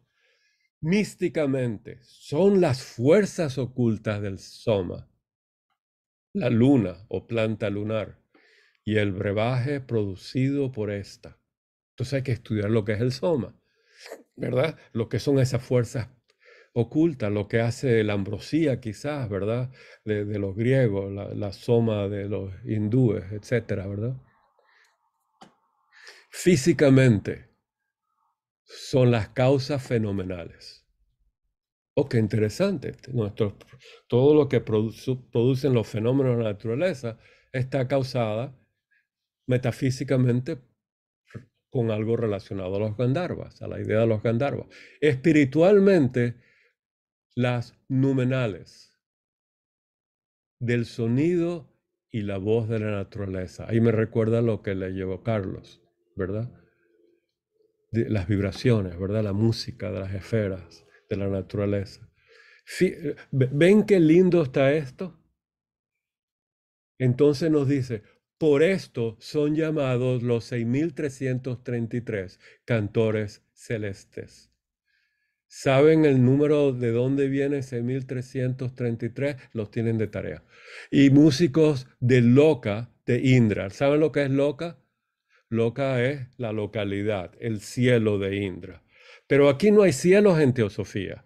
Lo que hay es planos de poderes, planos de vibraciones, planos de campos de, como dicen los científicos modernos, eso lo hemos aprendido hace poco, esos son localizaciones, pero son planos, son campos, ¿lo ven? Donde está trabajando un tipo. ¿Plano de conciencia? Gracias, un plano de conciencia donde está trabajando, donde existe en su mayoría un tipo de poder, de inteligencia, y eso se le da un nombre de un dios o de una diosa, Indra. Oh, Daniel, ve tu mano, por favor. Daniel Gambus. Gambus. Sí, aquí estoy. No, es solamente para embellecer lo que estás diciendo, esta orquesta universal que toca la música celestial, ¿no? Si tomamos los 7 planetas astrológicos, no los que luego ha ido descubriendo la ciencia, y aplicamos un poco de matemáticas elementales, si tomamos la distancia media de la Tierra al Sol como unidad, Resulta que Mercurio está, imaginemos que esa distancia es como una cuerda de la guitarra, ¿no? De extremo a extremo. Donde pondríamos Mercurio, si ponemos el dedo allí, es un salto de quinteto, que es una de las tonalidades más bellas que percibimos, ¿no? en la música, ¿no? Un salto de quinta, o sea, del do al sol, ¿no? Por ejemplo. Si, siguiendo con el símil, ¿no? Si hacemos el salto, por ejemplo, a Venus, es un salto de cuarto, de cuarta, o sea, de fa. Y así, pues por ejemplo, si lo hiciéramos con Marte, sería el salto de una octava, Júpiter sería el salto de 8 octavas y Saturno sería un salto de 17 octavas, porque está mucho más lejos. Pero cabalísticamente, 17 octavas, 1 más 7, volvemos al número mágico de 8 octavas, ¿no? Como Júpiter. Bueno, solo para decir que gracias. La manera que está organizada el universo, hay unas matemáticas que son una melodía detrás. Gracias. Quería, ya que hablaste de Mercurio, vamos a leer la estancia 1.1 de Antropogénesis. Y quiero tu opinión, digo 1.2, donde la Tierra se queja al Sol, ¿verdad? Y le dice, tú le has dado tus 7 hijos al Señor de la sabiduría. Este es Mercurio, ¿verdad? Que se llama Buda en otros escritos. 7 veces, ella usa no, la estancia 1.2 de Antropogénesis dice, 7 veces te ve él más próximo a ti, así, 7 veces más él te siente. Yo siempre lo he tomado que en alguna época que esto fue escrito, Mercurio estaba como a 7 veces más cercano del Sol. Así lo había tomado, nunca lo había investigado como lo hiciste tú. Y tú estás diciendo que es 5 veces, ¿es cierto? Es la quinta parte. Algo así, Daniel, ¿estás por ahí?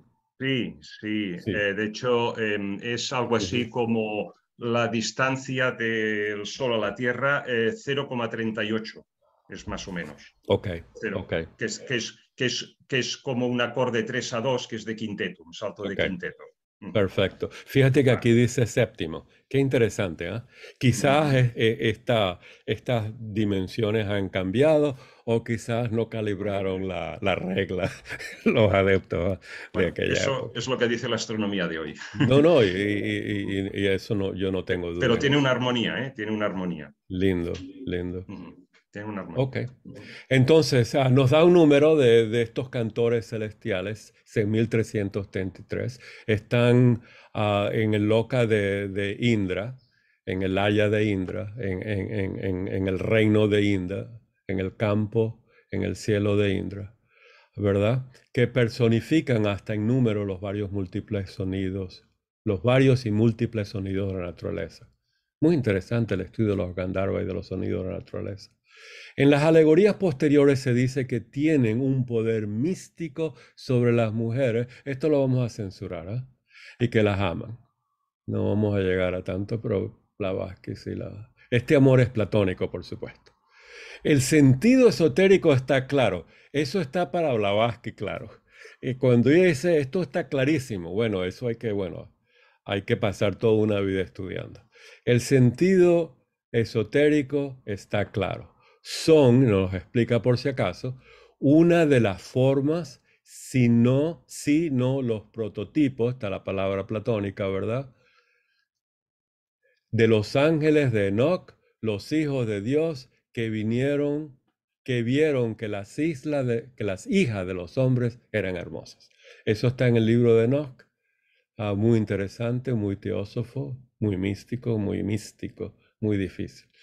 Se casaron con ellas y enseñaron a las hijas de la tierra los secretos del cielo. Alguien me dijo que por eso las mujeres se cubren el cuerpo y la cara para que estos ángeles no se las lleven. Algo así oí en esas tradiciones. Bueno, en fin, Muy interesante. Espero que este salto a la idea de lo que es el Gandharva oculto de los Vedas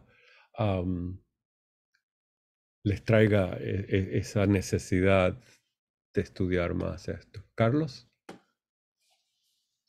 Ahora que volviste aquí al texto original, quería solamente resaltar lo que tú has subrayado ahí, que dice Fohat y sus 7 hijos, dice coma, o sea, como diciendo igual, el Gandharva oculto de los Vedas. Es decir, el Gandharva, al final de cuentas, el mito del Gandharva, está hablando de las leyes de la naturaleza. Claro, y es todo lo que decíamos, lo que decía Daniel, respecto de la armonía, de la correspondencia con la música, porque al final la música es el arte de combinar los sonidos con proporciones y de acuerdo a ciertos principios. La matemática, dice, todo eso está relacionado. Entonces, cuando vemos Gandharva, y esto me pareció fantástico, está hablando de esto, del Fohat. Es otra de las formas de definir o de tratar de aproximarnos a Fohat cuando estudiamos para tratar de saber a qué se refiere, ¿no? ¿Verdad? Le da una vuelta a Fohat muy bella, muy musical, por decirlo así, vibratoria, muy pitagórica. Algo fenomenal. Esto llena el alma, ¿verdad? A Carlos, llena... Claro que sí, pero fíjate que inclusive cuando aparecen cosas notables, cuando se estudian cosas notables, y esto hay cada vez más, y en YouTube se pueden encontrar, por ejemplo, el número áureo, cómo aparece en la naturaleza, tanto en la... sabéis el phi, ¿no? El número áureo del que dice que 2 cosas están en relación armónica, áurea, si la menor es a la mayor, como la mayor es al todo, a la suma de las dos. Y que es este número, aparece entonces un montón de cosas. Aparece en la estrella de 5 puntas, pero aparece en el pentágono, aparece, bueno, pero infinidad inclusive de cosas de la naturaleza que son asombrosas. Y la relación de Fibonacci, la serie de Fibonacci, pues esa serie de números, ¿no? Que dice que un número de la serie lo obtiene sumando los 2 anteriores. Digo, pues es espectacular. Digo, también aparece en todo. Y el número pi, que nosotros lo conocemos porque aparece en la relación entre el diámetro y la longitud de la circunferencia, resulta que aparece también en probabilidades. Dice, ¿qué tiene que ver esto? Dice, pues aparece en probabilidades al descomponer una serie no sé cuánto tal para calcular la probabilidad de algo, y por ahí aparece el número pi. Digo, y es espectacular, es increíble, es fantástico. Digo, en las matemáticas nos están revelando, digamos, esas proporciones o esas leyes ocultas que están en la naturaleza, y nos dejan con la boca abierta y con la impresión de que es algo maravilloso, fantástico. Gracias. Geoffrey Hodgson habla de los Gandharvas como los ángeles de la música, pero como todas las cosas hay octavas, y así como está la música de las esferas, están todos los sonidos que pueden pertenecer a un planeta. Por ejemplo, en nuestro planeta Tierra están todos los sonidos relacionados, el ruido del viento entre las copas de los árboles, el canto de los pájaros, el zumbido de los insectos y las voces de los seres vivos. Está todo relacionado. Y yo creo que estos seres tendrán también una escala de niveles en los cuales habrá los que se ocupan de la música de las esferas y los que se ocupan de todos los sonidos de un planeta. Gracias. Wow. Ángela. Sí, no sé si estoy en lo cierto, pero creo que en el 6º tomo dice Blavatsky que la naturaleza vibra en fa. Y Daniel aquí escribió en el chat que también el número pi creo que está en el ADN. Él probablemente lo quiso hablar, decirlo, pero aquí dice, ¿no? Está también cuando Carlos estaba hablando del número pi, él escribió que está en el ADN nuestro. Gracias, gracias. Esos números son increíbles, ¿verdad? Y hacen conexiones con toda la naturaleza. ¡Wow! ¡Qué belleza! Entonces, recuerden, lo que va a hacer Blavatsky en las próximas 4 o 5 páginas es comentar este artículo, Fuerza Solar y Fuerza Terrestre. Los que saben inglés la pueden buscar en el internet y leerlo. Sin embargo, yo creo que ella extrajo lo mejor de ello para ver la parte teosófica. Y fíjense las primeras 2 líneas. Dentro del artículo. Partiendo, y no lo voy a leer completamente porque como ustedes saben, y Carlos siempre nos reafirma, este vocabulario ya no científico, ya no se usa en su mayoría, ¿verdad? Y las palabras que mantienen tienen otro sentido o está ampliado. Sin embargo, la idea teosófica del artículo es muy importante. Fíjense cómo dice el artículo. Partiendo del argumento sobre el cual se hallan de acuerdo casi todos los físicos de que existe en la naturaleza 2 agentes, esto le encantó a Blavatsky, la materia que es ponderable, visible y tangible, y algo que es imponderable, invisible y solo apreciable por su influencia en la materia, sobre la materia.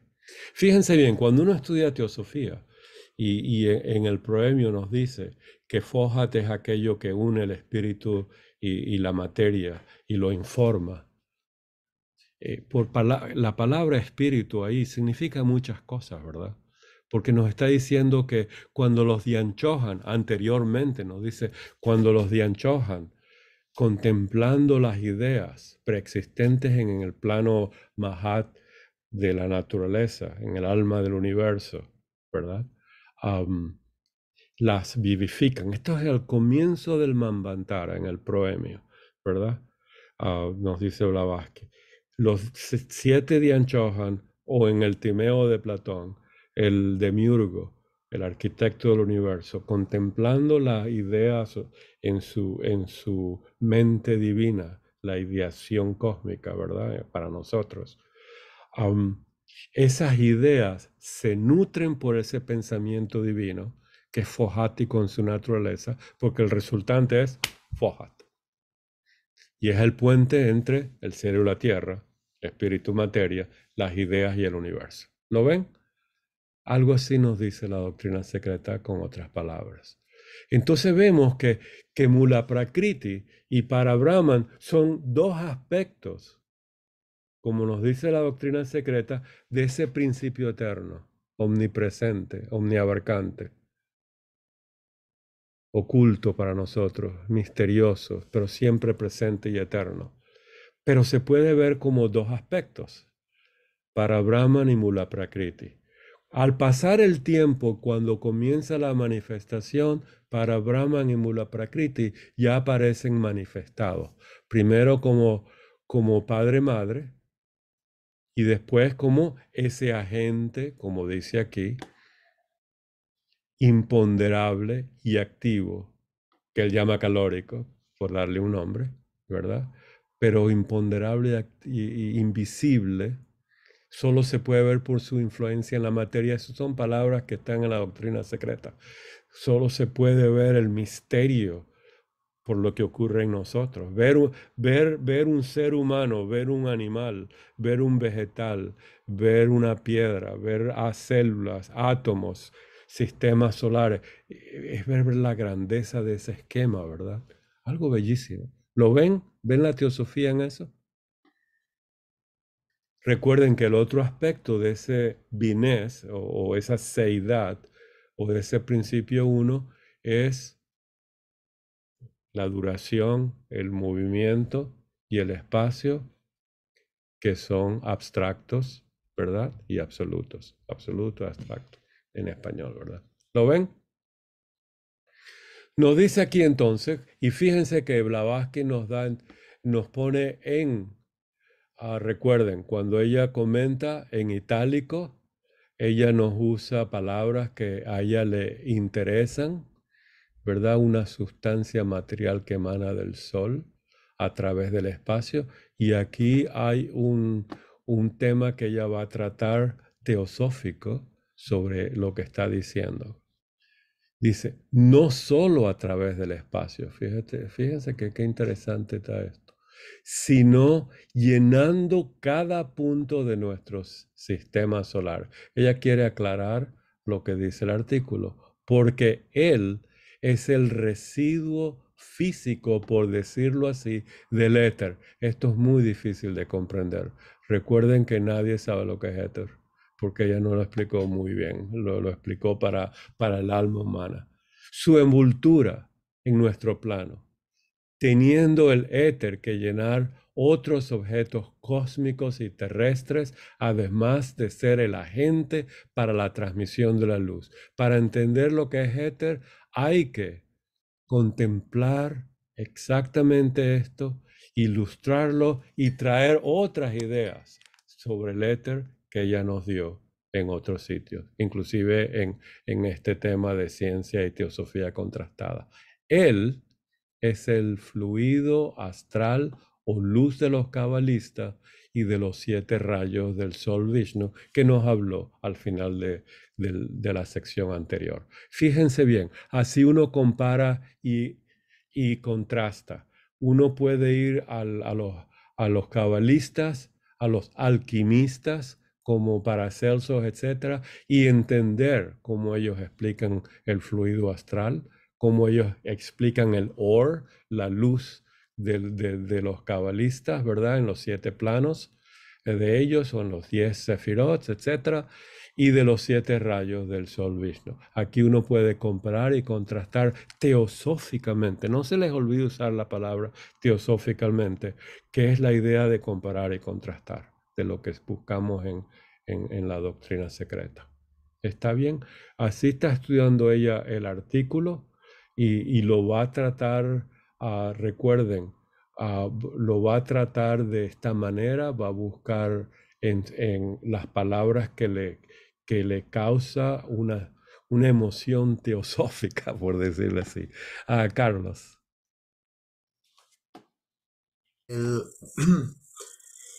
El artículo este que ella menciona del señor ¿cómo se llama? Richardson. Está aquí, lo acabo de poner. Sí. Tiene un problema. Ella ve el Richardson ve este patrón y lo que llama calórico es porque en ese momento no se conocía exactamente qué era el calor. Entonces estaba la discusión de si era una vibración o si era una sustancia en sí. Y este Richardson apuesta porque es una sustancia y dice que emana del Sol. Pero claro, ¿qué es lo que pasa? Que no, aunque lo que dice Blavatsky, ella recurrió a alguien que tiene un modelo que le suena o que le parece que es similar a la doctrina oculta.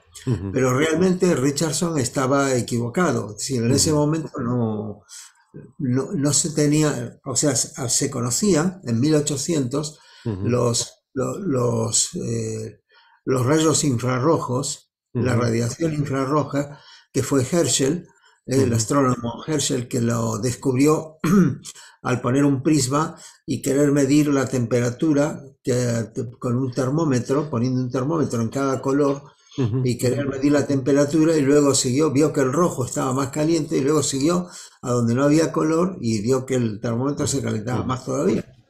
Entonces, en ese entonces no se sabía ni el papel, ni cómo se conducía el calor, ni cómo se propagaba, y entonces lo que aquí llama calórico realmente es la radiación infrarroja que proviene del Sol. Claro. Pero la verdad es que lo que pasa es que usó, alguien que estaba equivocado, pero tratando de hacer, digamos, o de utilizarlo como un modelo de la de la idea teosófica, de la idea de que hay algo que proviene del sol, que se propaga, una sustancia, el éter que todo lo penetra, que serían lo que se correspondería bastante bien con lo que hemos visto anteriormente de los campos cuánticos.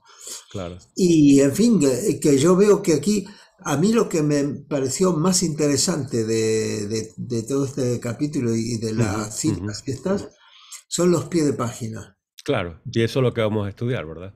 Eso, están buenísimos. Claro, eso es lo que vamos a estudiar. Gracias. Daniel. Sí, no, yo lo que quería decir era recordar un poco los tres, creo que se llama en castellano vertidos, ¿no? El primer vertido por parte del tercer logos, que va llenando de átomos los 7 planos, ¿no? Y lo hacen cascada hacia abajo, ¿no? Cada vez más densos. Luego viene el segundo vertido, que va organizando las formas también de arriba para abajo, ¿no? Entonces, digamos que están el plano mental superior es donde allí se sitúa, hay una gran concentración de átomos, ¿no? Es el primer reino elemental, creo que se llama, ¿no?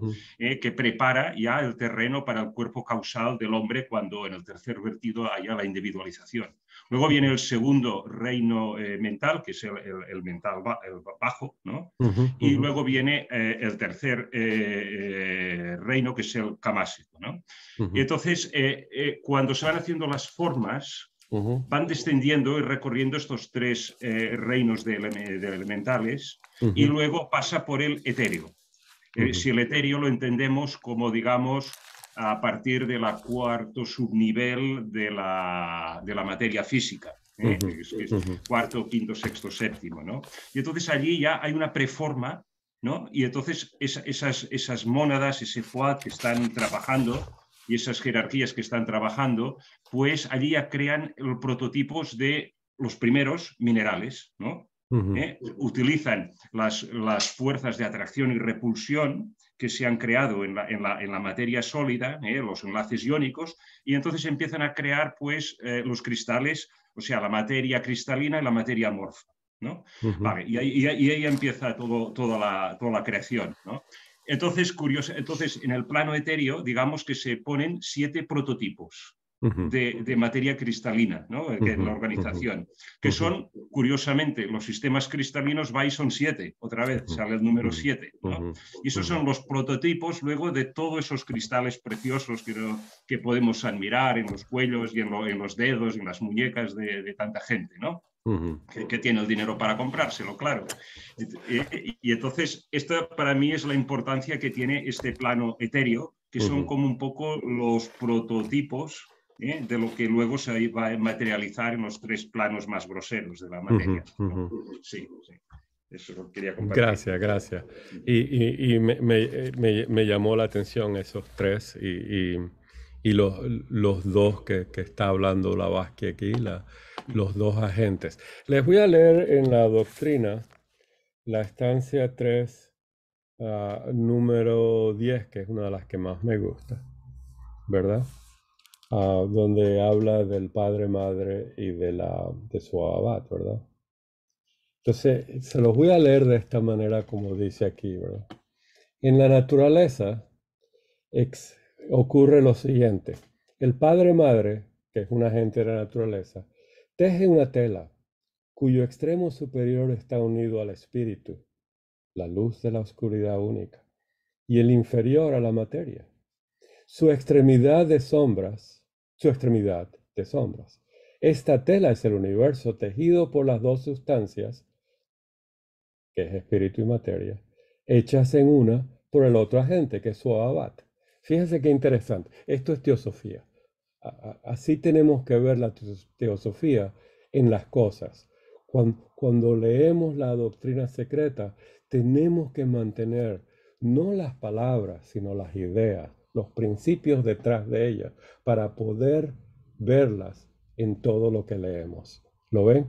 Por eso cuando leemos un artículo como esto, ella lo que nos está mostrando, que si bien sabemos que este artículo es de 1888. Estamos viendo lo que ella nos está diciendo, cómo mirarlo, ¿verdad? Y si bien ciertas ideas no son ciertas, como ella dice, hay cosas teosóficas aquí que ella nos va, como dijo Carlos, en las notas de pies y en sus itálicas, nos va a sobresaltar. Recuerden que para estudiar el éter es algo muy, muy difícil de ver. Segundo, por ejemplo, la radiación infrarroja y la ultravioleta. ¿Qué es? ¿Materia o espíritu? O vibración o energía. ¿Qué es? Para mí son las dos, porque todos son las dos. Todo en el universo tiene estos dos agentes. Y como nos dice la otra parte de la moneda, están en el espacio, están en el tiempo y tienen un movimiento. Con esas 5 propiedades del universo en manifestación y en su periodicidad, podemos comprender teosofía. Por eso estamos estudiando esto. ¿Alguna pregunta sobre esto? ¿Lo ven? Es importante tener la concepción fundamental de la teosofía, de estos puntos. Y ese vocabulario está en la doctrina secreta, en el proemio. Ese proemio hay que saberlo y sobre todo buscar en él los principios que rigen la manifestación del universo. ¿Estamos claros? Más o menos. Entonces, fíjense bien, el éter, esta es otra palabra bellísima, al igual que y se usa muchísimo, no se entiende, igual que el Fohat, no se entiende lo que es el Fohat. Y nos lleva a ella al mundo cabalista, nos lleva al mundo de los alquímicos, es algo bellísimo. Otra cosa interesante que nos dice ella, y para terminar el día de hoy, nos marca aquí la palabra pasa por radiación a través del espacio más perfecto. Ya veo que está Daniel. Daniel, sí. Dime, dinos. No se te oye, Daniel. No, perdón, no, ahí sí, estaba en mudo. No, digo que acaba lo que estás diciendo, luego ya diré, no quería interrumpirte. Ok.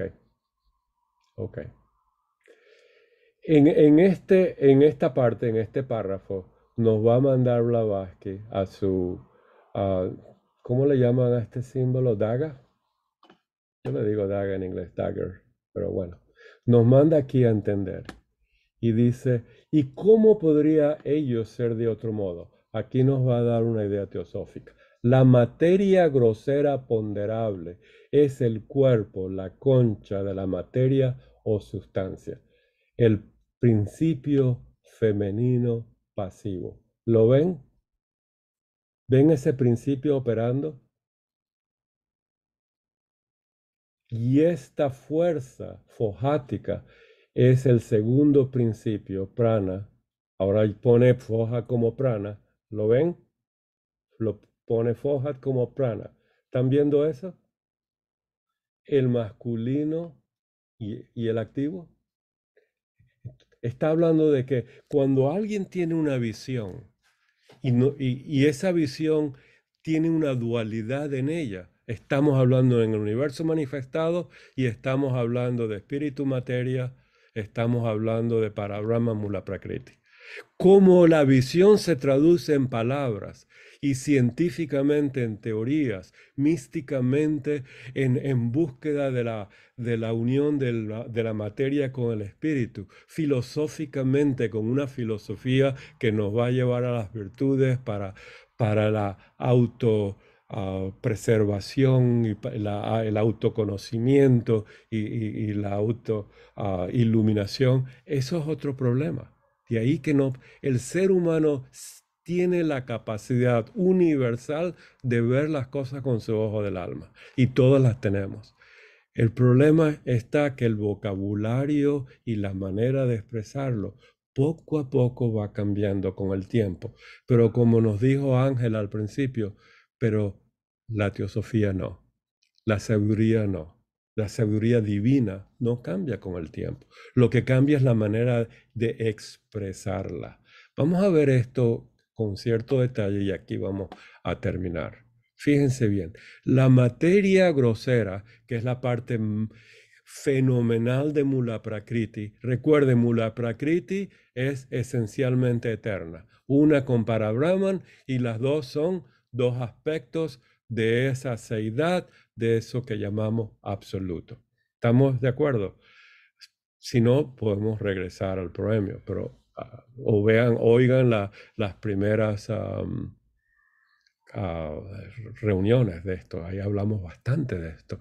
La materia grosera, entiendan como materia que es lo más bajo de Swabat. La materia grosera ponderable es el cuerpo, la concha de la materia o sustancia. Cuando ella habla de sustancia, está hablando de Mula Prakriti o de Swabat a punto de manifestarse. ¿Estamos de acuerdo? Por favor, vean, Platón usa la palabra sustancia también para hablar de Mula Prakriti en el Timeo, y esto es muy importante. Muy importante. Y le dice, etcétera, etcétera. No vamos a hablar de Platón. Y entonces hay dos principios. Pasivo, femenino, sustancia, y activo, fojático. ¿Cómo lo vemos en el proemio?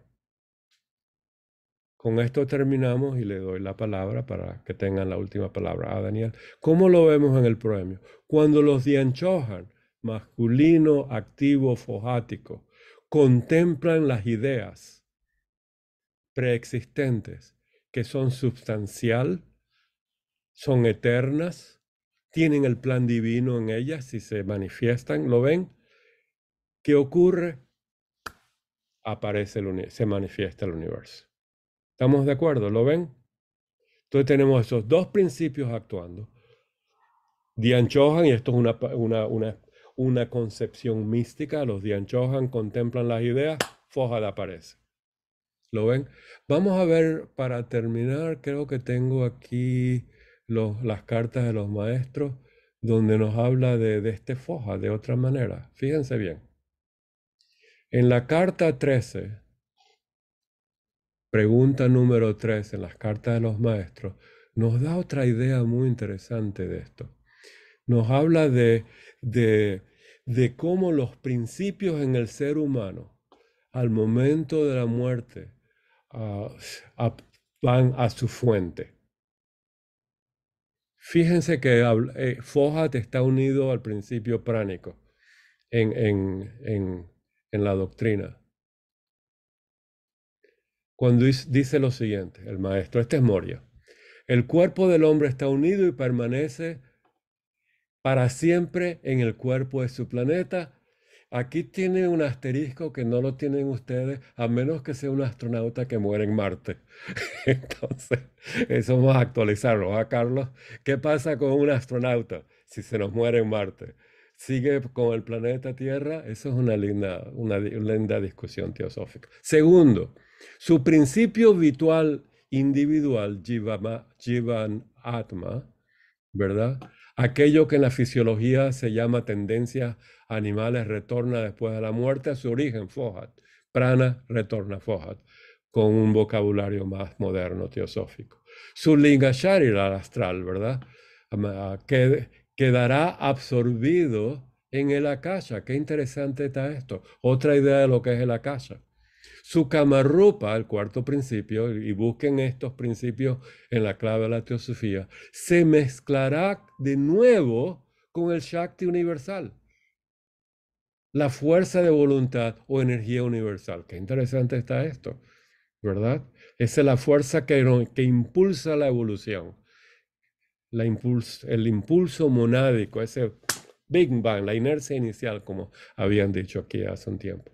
Su sexto, su alma animal puso entre comillas porque quería hablar sobre el Kamamanas o el Manas, que tomó prestada del aliento de la mente universal. Recuerden la doctrina secreta, la mente universal no existía porque no estaban los ají que la contenieran. ¿Se acuerdan de eso? Muy importante conectarlo. No tenemos manas, si no tenemos ese principio débico de los señores de la llama. Esto es una expresión mística, ¿verdad? Revertirá a los Dian Chohan. Entonces la analogía, así como los ají son necesarios para una mente universal, los Dian Chohan son necesarias para el principio manásico. ¿Lo ven? Si no entienden eso, no lo ven, lo podemos estudiar en otra parte, un sábado, etcétera, me dicen por el chat.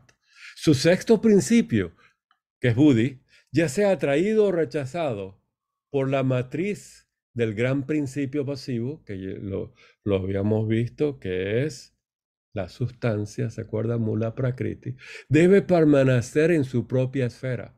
Debe permanecer en su propia esfera.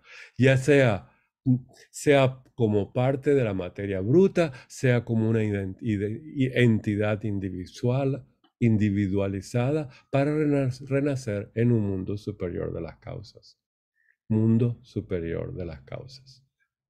Muy interesante. Espero que les gustó esto. Todos habíamos leído las cartas de los maestros. El séptimo, Atma, le hará dejar el Devachan, es el impulso monádico, y seguir al nuevo ego en su unión con Buddhi, ¿verdad? Y con manas a su lugar de renacimiento, y moldeado por el karma y los skandhas, nace un niño. ¿Lo ven? Esto hay que estudiarlo muy bien. Aquí está la teosofía y hay que verla en las tradiciones antiguas, en la ciencia, comparar y contrastar y iluminarnos más. Daniel, tienes la última palabra y terminamos el día de hoy. Sí, muchas gracias, Martín. Esta exposición, estos 7 puntos, dan mucho para meditar. Hay cosas que no acabo de ver y que tengo que estudiar más. Gracias por compartir esto. Yo lo que quería, volviendo al tema del éter, ¿no? A ver, comentabas antes, Martín, materia, energía, ¿no? Bueno, hay una fórmula elemental que todos hemos estudiado incluso en el colegio, ¿no? La fórmula elemental de Einstein, que dice energía es igual a masa por una constante. Y esa constante es la velocidad al cuadrado de la luz, que es eso, 300.000 kilómetros segundo, más o menos, una constante. O sea, en definitiva, energía igual a masa. Entonces, energía y masas son dos niveles de la materia grosera, una más sutil que otra, ¿no? Y a mí quien me dio la pista fue Annie Besant. Como mínimo lo cita en el libro de la sabiduría antigua, ¿no? Que dice, bueno, tenemos los 7 subniveles de la materia, ¿no? Y los 3 subniveles primeros, la materia más grosera, pues es el sólido, el líquido y el gas, ¿no? Hay unas transiciones según el tipo de sustancia o elemento y la temperatura pues está en un estado u otro, ¿no? Entonces entramos a partir del cuarto en el mundo del éter, ¿no? Entonces ella habla de un éter sólido, un éter líquido, que sería la cuarta, la quinta, y el sexto un éter gas, y luego el éter puro, ¿no? Éter sólido, para mí, ahora yo lo entiendo así, es los campos eléctricos y electrostáticos.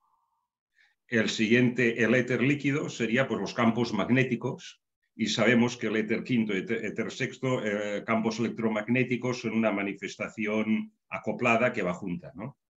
Y luego viene los campos cuánticos, que sería el éter gas. Y nos queda el éter puro, que yo lo asocio con prana, con el principio que da vida a la materia inerte, porque hasta ahí es materia inerte todavía, ¿no? Y eso queda perfectamente con lo que nos acaba de leer Foad, la vida, ¿no? Que trae la vida, ¿no? A la materia inerte, ¿no? Y bueno, pues eso es definitiva, y volviendo al tema, materia, energía es intercambiable, depende, digamos, a la velocidad a que proyectas la materia pasa a ser energía, ¿no? Y son distintos planos de la materia, más sutil o menos sutil, ¿no? No sé si lo ves tú así o lo ves distinto. Me gustaría, como lo dijiste muy rápido, me gustaría si hicieras una página, un resumen de lo que acabas de hacer y lo mandas por el chat ¿verdad? Mostrando los 7, lo que dijo Pesán, tu opinión de la ciencia, de lo moderno que vemos, y lo podemos tener de referencia, ¿verdad? Para nuestros estudios en la manera que avanzamos, lo podemos ver con más detalle, ¿verdad? Vale. Muchas gracias. Sí, a ti. Lo dijiste muy rápido, lo tienes que decir en 15 minutos, así lentamente. Sí, yo hablo muy rápido, además no quería ser protagonista. Por lo menos todavía más rápido. Yo hablo. Ángela, contigo terminamos entonces. Bueno, que ya nos pasamos la hora y no nos pagan sobre tiempo. Bueno, no, es que me llamó la atención este punto, o sea, estos 7 puntos que nos leíste, porque sería como verlo de arriba hacia abajo, ¿no? Ok. Séptimo sería dejar el de Bachán. Pero me llamó la atención porque resulta que en una de las cartas que estudiamos, bueno, no me gusta mucho decir con quién estudiamos, ¿no? Pero... Bueno, no digas con quién estudias, ¿eh? Bueno, sí, es con este Enrique Rey. Estamos estudiando las cartas con él los martes. Entonces, no me acuerdo si es en la carta 12 o en la 13. Dice algo el maestro, creo que es el maestro Moria, de que el hombre viene unido a su planeta. Por eso me llamó la atención, porque dice, permanece para siempre en el cuerpo de su planeta. Aquí es donde dice eso, ¿verdad? Sí, porque dice que viene como una lapa pegada al planeta. Claro. O sea, cuando empieza a venir de arriba abajo, o sea, la involución. Sí, lo que no sabemos es la visión del maestro, ¿verdad? Sí, que claro. Como lo está expresando con palabras humanas. Como puede, tiene ¿no? una visión divina, porque tiene un conocimiento divino. Sí, los maestros han dicho que a veces no hay palabras para expresar ciertas cosas. Yo nunca encuentro ninguna palabra para expresar lo que yo pienso. Así que imagínate los pobres maestros. Entonces dice que viene como lapa y al hacerle la pregunta dice que sí, y entonces viendo así ahora me doy cuenta por qué va viniendo y dice que permanece para siempre en el cuerpo del planeta. Bueno, eso hay que estudiarlo. Yo sí, vamos a terminar, que ya nos pasamos del horario. Gracias, Martín. Se hace muy largo de esto. A ver. Es la carta 13. Sí, esta es la 13, número 3. Sí, ahí dice que vienen pegados como lapa. Sí, esa es la que estoy leyendo. Sí. Vamos a terminar, por favorcito. Sí, se nos está haciendo muy tarde. Yo sé que podemos seguir toda la vida. Disculpa. No importa. Emilce, por favor.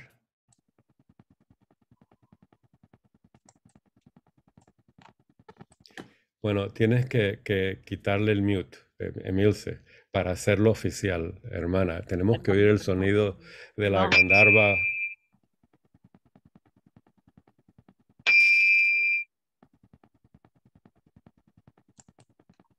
Muchas gracias. Terminamos la reunión número 39. Gracias por aportar. Esto es un grupo de estudio, no es una conferencia. Muchas gracias. Terminamos. Gracias a ti. Por favor, le puse una nota para que me haga un favorcito y me incluya en el WhatsApp. Ok, eso lo puso en la, ¿cómo se dice? En el chat. En el chat. Ok, esa es Diana, ¿verdad? Sí, mil gracias, le agradezco muchísimo. Bueno, con una basta, ¿no? Mil es exagerado. Una gracia. Y las gracias están a $1.25, así que no hay ningún problema. Gracias. Safe chat y no, gracias a ustedes. Qué cosa tan interesante lo que estamos estudiando y cómo Blavatsky ve el mundo teosófico, ¿verdad? Eso es lo que queremos, ¿verdad? Eso. Terminó el video, así que podemos ser nosotros. Yo me despido porque son las 10:30 en España, PM, y nada, tengo que cenar un poquito y mañana para trabajar.